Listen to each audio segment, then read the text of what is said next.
మారినాక సిద్దిపేట చిన్నపోయింది, మా కార్ల అడ్డ కూడా చిన్నపోయింది, గిరాకీ కమ్మైంది, రియల్ ఎస్టేట్ తగ్గిపోయింది, ఇండ్ల కిరాయిలు తగ్గిపోయినాయి, టూలెట్ బోర్డులు పెరిగిపోయినాయి, అడ్డ మీద కిరాయిలు తక్కువ, అన్నిట్లలో తిప్పలే వచ్చింది.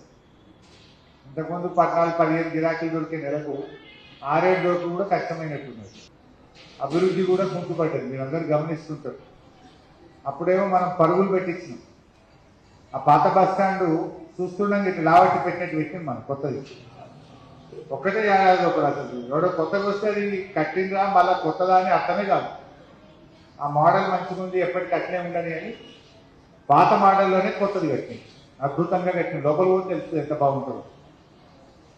అట్లా ఏది చూసినా అన్ని దిక్కులే డెవలప్ చేసింది. ఇక రాగా చూస్తుంటే ఇటు బైపాస్ రోడ్ల, అటు రైతు బజార్ ముందు అన్ని గుంతలున్నాయి రోడ్ల మీద. 10 ఏళ్ళ బీఆర్ఎస్ గవర్నమెంట్ ఎప్పుడైనా రోడ్డు మీద ఇంత గుంత కనబడ్డది, గుంత చూద్దామంటే కనబడకు. ఇప్పుడు గుంత లేని రోడే లేదు. చిన్నకోడూరు పోతావా, రాజీవ్ రాగారు కూడా పొక్కలే ఉన్నాయి, పొద్దుగాల రాజీవ్ రాగారు కూడా అన్ని పొక్కలే కనబడుతున్నాయి, గుంతలే ఉన్నాయి, పాట్ హోల్స్. ఏ రోడ్లో చూసినా పాట్ హోల్స్. రోడ్డు చూస్తే చక్కగా లేదు.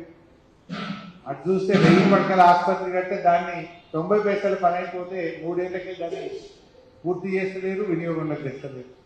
కర్నాటక పోతే నర్సింగ్ కాలేజ్ అట్నే ఆగి ఉన్నది, అటుపోతే శిల్పారామం పని కొమట్ చెరువు పక్కన అట్నే ఆగి ఉన్నది.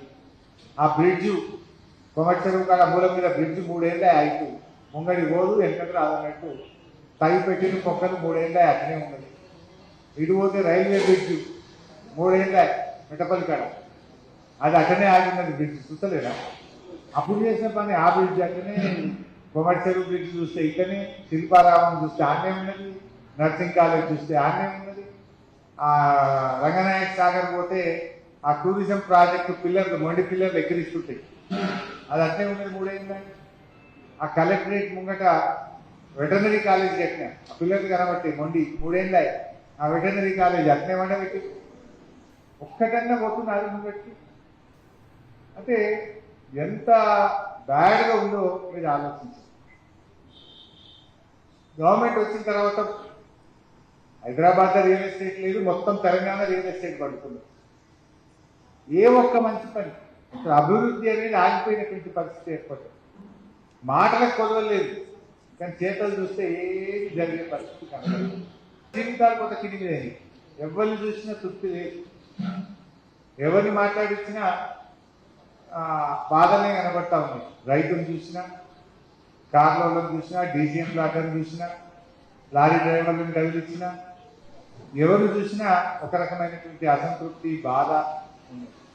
దవాఖాన మాత్రం ఫుల్ నడుతుంది, ప్రైవేట్ దవాఖాన అవి మాత్రం ఫుల్ నడుతున్నాయి. సర్కార్ దవాఖానలో మందులు లేవు, డాక్టర్లు సర్కార్ దవాఖానలో మందులు లేవు, డాక్టర్లు లేవు, గోళీలు లేవు.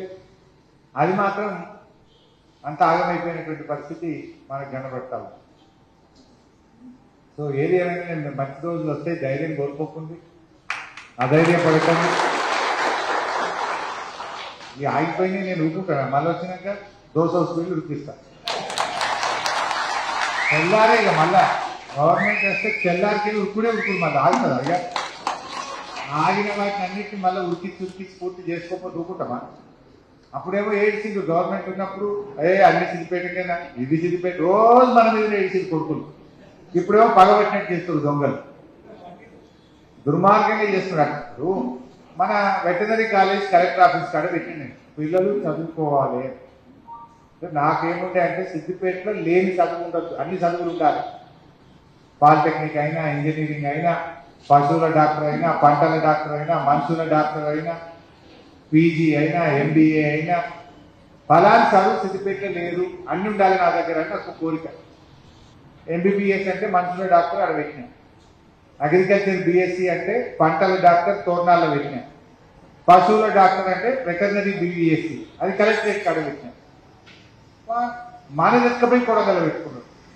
అరే కొత్తది పెట్టుకోవచ్చు కదా, నాదెందుకు ఎత్తుకపోవాలి? నువ్వు ముఖ్యమంత్రి ఇంకోటి పెట్టుకోమని నేను ఎవరైనా ఆపుతుందా? సిద్దిపేటనే ఎందుకు ఎత్తుకపోవాలి? సగం కట్టింది ఉద్యోగాలు ఇచ్చినాము, రిక్రూట్మెంట్ అయిపోయింది, ల్యాండ్ ఇచ్చినాము, టెండర్ అయిపోయింది, ఆటన మందం పని అయింది. సగం కట్టిన కాలేజీని ఎత్తుకుపోయి కొడంగల్ పెట్టుకున్నాడు ఈ దొంగ. నేను ఊరుకుంటున్నా, మన నా ఛాన్స్ వస్తే నేను అడిగి ఎక్కచ్చేది పెట్టా. నేను ఎక్కడైంది అట్లా చేయదు. ఎవరైనా ప్రజలే సరే, వాళ్ళు పెట్టుకున్నప్పుడు ఇంకోటి పెట్టుకోవాలి. కానీ ఎక్కపోవడేంది ఇది దొంగ లెక్క, మనకు చూసుకపోవడం ఎందుకు? ఇంత దుర్మార్గంగా చేస్తున్నటువంటి పరిస్థితులు కనబడతాయి. బట్ ఏది ఏమైనా మంచి రోజులు వస్తాయి. మీరు ఎవ్వరు కూడా ధైర్యాన్ని కోల్పోకండి. కొంచెం ఓపికగా కష్టమైన ఒక 1-2 ఏళ్ళు ఓపిక పట్టుకోండి.